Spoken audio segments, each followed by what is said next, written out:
দেশ হবে সভ্য দেশ, মানবিক দেশ, যেখানে মানুষ পরস্পরকে ভালোবাসবে এবং সম্মান করবে। সম্মানিত মায়েরা, আপনাদের ক্ষেত্রটা কি? কেউ কেউ ধারণা করেন আপনাদের ক্ষেত্র কেবলই ঘরে বসে থাকা। Not that. আপনি ঘরেরও যত্ন নেবেন, আপনি বাইরেরও দায়িত্ব পালন করবেন। আমার ছোট ভাই জাহিদ অলরেডি বলে গিয়েছে, মহিলারা কোন কোন ক্ষেত্রে নবী করিম সাল্লাল্লাহু আলাইহি সাল্লামের জামানায় তারা খেদমত আঞ্জাম দিয়েছেন। আপনারা খুবই ভাগ্যবান।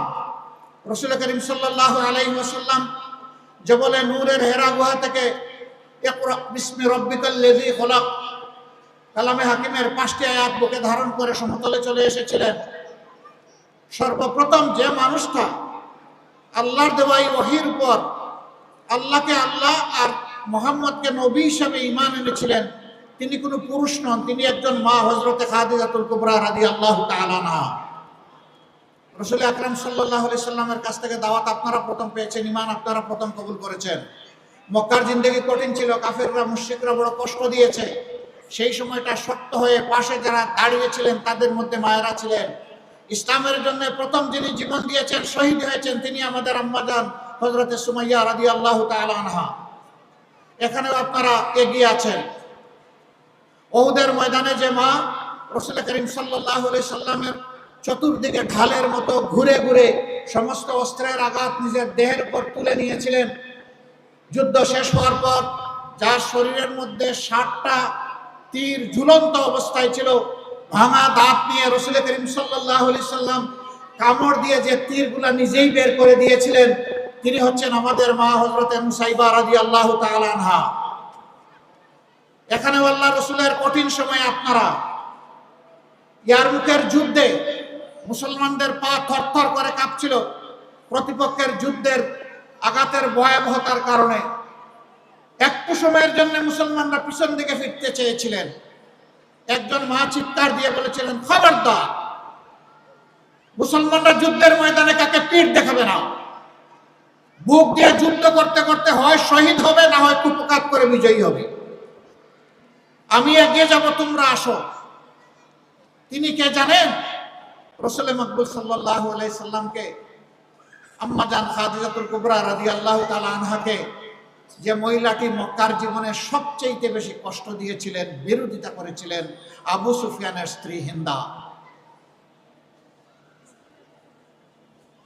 তিনি ঈমান আনার পরে যুদ্ধের ময়দানে গেলেন, ডানা মেলে চিৎকার দিয়ে বললেন, কাউকে পিছনে যেতে দেওয়া হবে না, চলো সামনে চলো, আমিও চলবো তোমাদের সাথে। সমান তালে পুরুষদের সাথে উনি তলোয়ার চালিয়েছিলেন। সেই যুদ্ধে মুসলমানরা বিজয়ী হয়েছিল, আলহামদুলিল্লাহ। বিজয়ের হাসি টুকে নিয়ে তারা মদিনায় ফিরেছিলেন। নাই কোথায় আপনারা? সেই সব জায়গায় যদি, ঝুঁকিপূর্ণ জায়গায় যদি মহিলারা থাকতে পারেন, তাহলে সমাজের সকল জায়গায় তারা থাকতে পারবেন ইনশাআল্লাহ। এই সমাজ সভ্যতাকে আমরা চাই মায়ের স্নেহ, আদর, ভালোবাসায় আমরা গড়ে তুলতে। মায়ের স্নেহের কোনো বিকল্প নেই। দুনিয়ায় বহু কবি, সাহিত্যিক, প্রাবন্ধিক জন্ম নিয়েছেন, মাকে নিয়ে কবিতা, সাহিত্য রচনা এবং প্রবন্ধ রচনা করেছেন।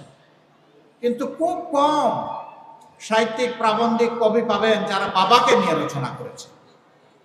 This is due of the mothers. এটা মাদের পাওনা। আলহামদুলিল্লাহ, আমরা মাদেরকে সেই সম্মানের জায়গাটায় রাখতে চাই। আমার ভাই আফসোস করে বলেছেন, এবারকার নির্বাচন অবাধ, সুষ্ঠু হবে, নিরপেক্ষ হবে, সকলের ভোট যার যার ইচ্ছা মতো দেবে। আর ভোটের পরিবেশ সৃষ্টি করার জন্য দলগুলো, তাদের কর্মী সমর্থকরা ঘরে ঘরে, জনে জনে যাবে, প্রচারণা চালাবে, যার যার আদর্শ কর্মসূচি নিয়ে যাবে। জনগণ যাচাই বাছাই করে যাকে পছন্দ করবে তাকে ভোট দেবে। মায়েরা যাবেন, ভাইয়েরা যাবেন, সবাই যাবেন। কিন্তু কিছু কিছু জায়গায় দুঃখজনকভাবে আমাদের মাদেরকে থামিয়ে দেওয়ার চেষ্টা করা হচ্ছে। আরও বেদনাদায়কভাবে কোনো কোনো জায়গায় হেনস্থা করা হচ্ছে, গায়ে হাত দেওয়া হচ্ছে। আল্লাহর দোহাই দিয়ে বলি, এই কাজ তোমরা যারা করেছো, তোমরা নিজের অনেক ক্ষতি করে ফেলেছো। আমি বিশ্বাস করি একজন নিরীহ, ইমানদার, দেশপ্রেমিক মায়ের হাতে গায়ে কেউ হাত দিলে আল্লাহর আরশ থরথর করে কেঁপে উঠবে। এই কাজ কেউ করবে না। যারা করেছো তোমরা তওবা করো, তোমরা মায়েদের কাছে ক্ষমা চাও, তোমরা ভবিষ্যতে এই ধরনের অপকর্মের চিন্তাও করবে না। আল্লাহ চাইলে তোমাদেরকে ক্ষমা করে দিতে পারে, আমাদের মাওরাও তোমাদেরকে ক্ষমা করে দিতে পারে। তবে মনে রাখবা, যারা হযরতে খাদিজা, হযরতে নুসাইবা এবং হযরতে হিন্দার যারা উত্তরসূরি, তাদেরকে চোখ রাঙ্গানি দিয়ে থামিয়ে দেওয়া যাবে না। তারা তাদের দায়িত্ব ঠিক মতোই পালন করবেন। আফরার স্ত্রী, বিধবা স্ত্রী, তার 2 সন্তানকে কোলে টানলেন আর ভো ভো করে কেঁদে দিলেন। তারা বললেন, মা তুমি কাঁদো কেন? জবাব দিলেন, আমি কাঁদি, রাসূল করিম সাল্লাল্লাহু আলাইহি ওয়াসাল্লাম জীবনের প্রথম অভিযানে যাচ্ছেন, হয়তোবা দিনের শত্রুদের মোকাবেলা হবে। আমার এই সংসারে প্রাপ্তবয়স্ক কোনো লোক নাই, তোমার বাবা মারা গেছেন আর তোমরা অবুঝ। তারা বললেন, মা আমরা যাব। না, তোমরা তো প্রাপ্তবয়স্ক হওনি, নবীজি তোমাদেরকে নিবেন না, তোমরা যুদ্ধের জন্য উপযুক্ত না। বলে যে আমাদেরকে গোসল করান, যুদ্ধের পোশাক পরায় দেন, মাথায় উঠিয়ে দেন, অস্ত্র আমাদের হাতে তুলে দেন, আমরা নবীজিকে ছাড়বো না, আমাদেরকে যুদ্ধের ময়দানে নিতে হবে।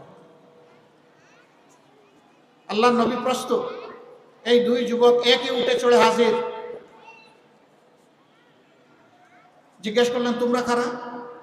বলে যে আমরা পিতাহারা এতিম আফরার সন্তান।